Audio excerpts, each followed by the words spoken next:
Hi guys, I just wanted to come back briefly to printmaking. This assignment is due tomorrow, and if you're anything like the students I have during a regular semester, most of you are probably still working on your prints today. So I thought I would just take a moment to go over a few other little techniques. You don't have to use them.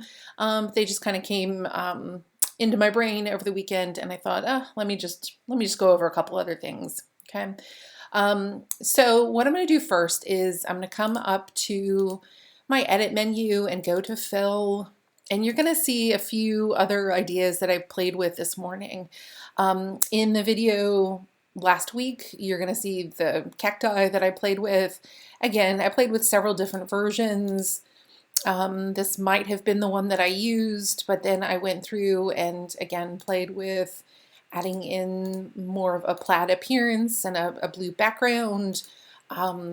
Again, played with orientation, colored background. Actually, that's not that dissimilar from the first one. Okay. But for each of those, this really, they incorporated an icon, and some of you are not going to want to do that. I would not use this particular print on athletic wear or athleisure. It's very cutesy and girly and maybe more appropriate for maybe kids' pajamas. So if icons are not something that you're interested in, I wanted to showcase just a couple other techniques just using paintbrushes.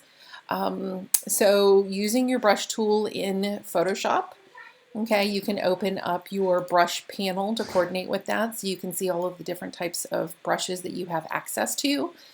Again, some of you may not have opened Photoshop or used your brush in a while, but remember you've got lots of basic ones, dry and wet. I happen to have a series of special effect brushes. So you're going to see another print where I use some spatter brushes. I know a particular student is working with an art movement, so don't give too much away.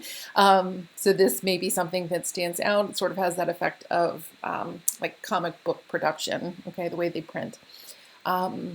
So again, you can utilize your brushes and use the exact same technique to create your repeat prints. So again, going over the fundamentals, remember when you create your print, you just need to make sure that nothing extends past the borders, because when it creates the repeat, you don't want to see, a line emerge vertically or horizontal that shows where the tile is actually taking place. So if you use your paintbrush, keep it to the interior. If you see that something is overlapping the edge, come and get your eraser, and not that large, and erase any of the little bits at the very edges, because again, anything that's sitting on the edge like this little blue mark here is going to showcase that there is a tile present. Okay. And this is with just two simple colors. I think this looks a little bit reminiscent of maybe an animal print, perhaps a little bit more updated. You also see, if I go back to fill, I created one that has more of these spatter brushes, okay? Again, you can probably search online and find these. I don't think these came with Adobe. I think I downloaded these, but it's been a really, really long time. And when that is active, okay, your brush will look something like this. You can still increase and decrease the size of your brush, because you'll see here I've got little tiny splatters and larger ones and medium-sized ones, and I did it with several colors. And again, using this painting technique, I think you can get some really good movement in your prints. So again, just something to consider and play with. And then finally, again, if you're not really feeling any kind of icon, you just feel like it's too childish or it's not working with your theme, you can also come in here and just play with simpler shapes. Here you'll see I just created a series of lines that ended up looking a little bit like the American flag. That's at least what I see. I didn't intend for that to go in that direction. And then I added these really heavy weighted X's to sort of break up the print. Again, it's fairly simplistic. It's three colors. I've got the dark gray, the pink and the blue, white if you count that. And then I played with different orientations of it. If memory serves, I think this was the most successful. You'll see here where I have a little issue with space. I have these sort of big gutters that are appearing. So again, as you play with this tool, you'll likely need to make a couple of versions to find the cleanest one. Okay, this one didn't work as well either because I ended up with a lot of these pink bars right next to each other. Wasn't as pleased.